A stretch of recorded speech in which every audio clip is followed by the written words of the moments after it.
maybe I was not thought of or looked at or allowed to be looked at. I've known darkness in my life, but that was the darkest period ever when my daughter was ill. You just want to be the best father possible. You want to be available to your kids. You want to be there for them at any stage of the game.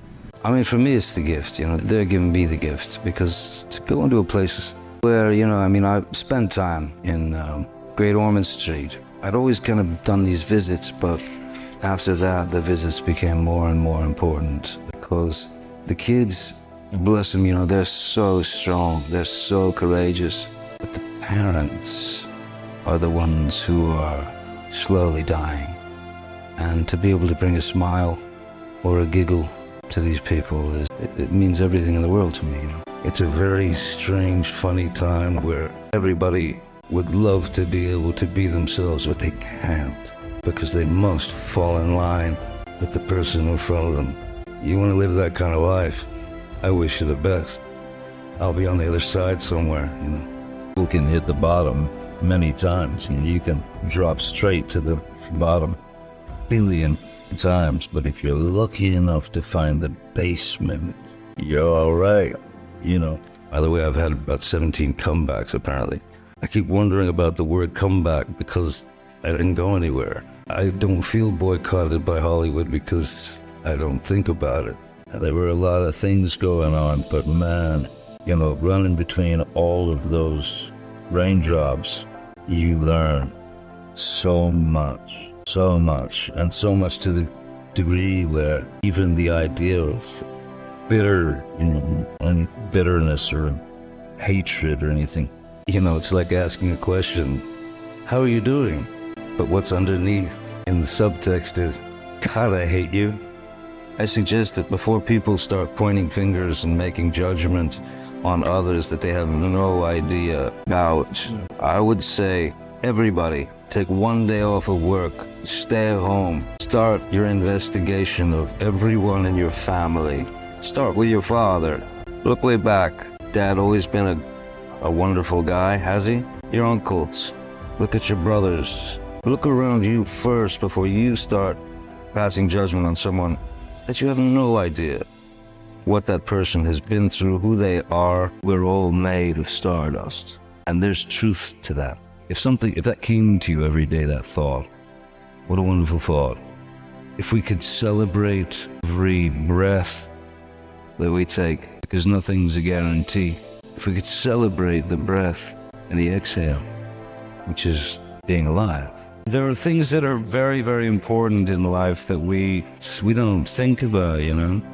And one of the most worrisome things that I went through for years is you're freaked out about your past, you're worried, you're scared to death of the future, and that's all you're thinking about. But the now doesn't exist, and I think that's a grave mistake that we make. I believe what that comes down, for me, how I interpret it is, I knew at a certain point I needed to accept that everything that had happened to me in my life, every experience, bad, good, whatever, difficult, emotional, I knew that needed to be accepted, to incorporate it into my life, because otherwise I would be in the bug house.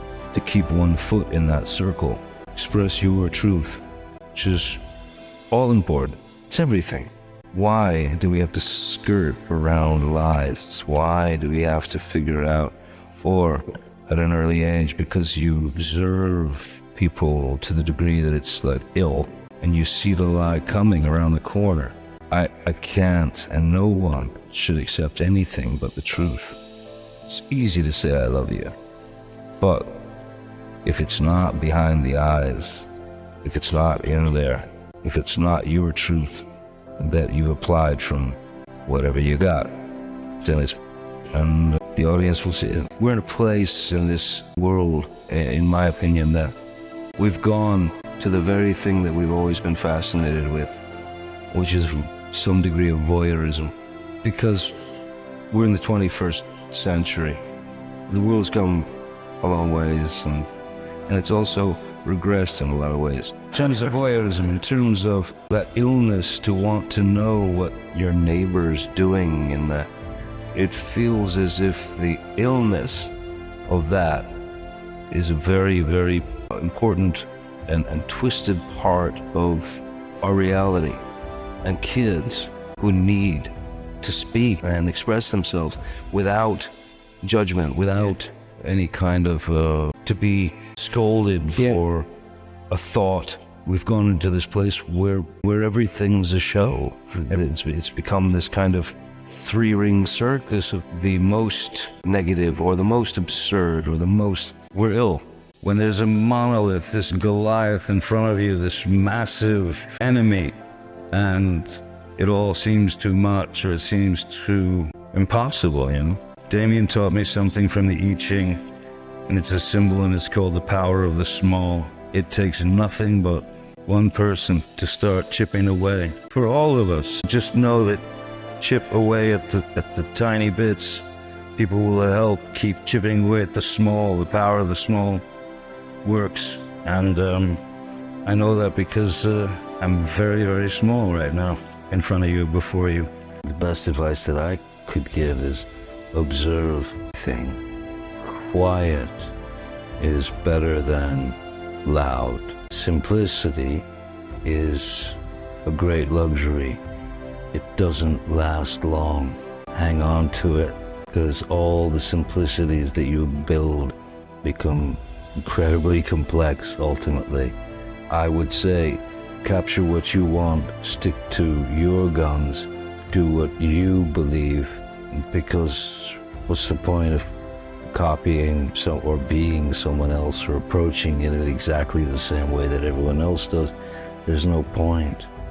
If you're looking to try something, and even if you don't know what it is, stick to it, keep chipping away. Sometimes you have to wait for people to catch up with some of the things that you've created and brought to life.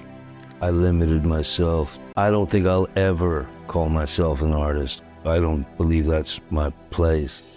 I can certainly, and I do, approach my work, my music, my whatever, as an artist, but that's when you're commencing on a blank page. Even if you're an artist, at that moment, you're an aspiring artist, because you don't know what comes next. And I never had any aspirations of becoming an actor until I realized I was on that road and there was no turning back. I would hate to limit myself as me, as a human, to say, yeah, I'm an actor and that's it, or what those horrible things they call you, like celebrity. I never decided to be a celebrity.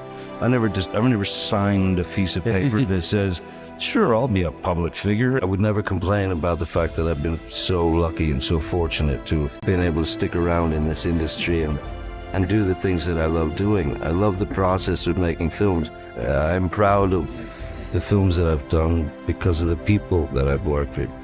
You start to realize things that you allowed yourself in life and things that you thought it best to let go of or walk away from in life. And sometimes those things are very dear, to the point of it's truly a part of you.